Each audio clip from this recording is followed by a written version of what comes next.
आज शेतामध्ये जाऊन हरभऱ्याची भाजी तोडून आणली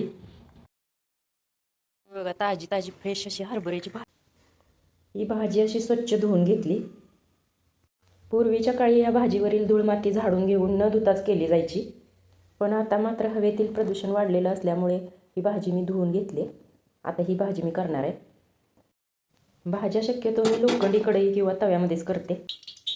ही भाजी एकदम कमी साहित्यामध्ये आणि 5 मिनिटात करून होते। इथं बघू शकता, तेल गरम झाले, तेलामध्ये लसूण घातलाय, चवीसाठी मोठी मोठी ठेचलेली हिरवी मिरची घातली,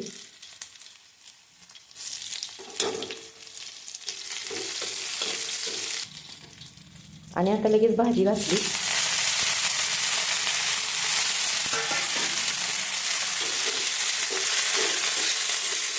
भाजी छान परतून घेतली।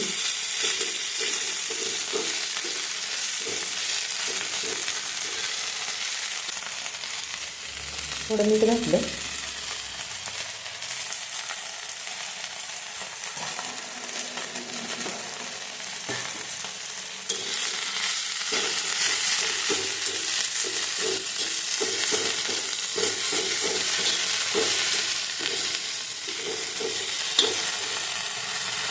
मीठ घातल्यानंतर या भाजीला आपोआप पाणी सुटायला लागतं।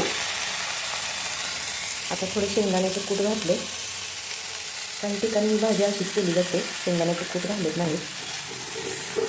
वर्षातून एकदा मिळणारी ही भाजी भाकरीबरोबर, चपातीबरोबर, कशाबरोबरही एकदम अप्रतिम लागते। भाजी शिजून तयार झाली। गरम गरम चपाती आणि छान अशी ही हरभऱ्याची भाजी। आवडली असेल तर चॅनलला लाईक करा, सबस्क्राईब करा।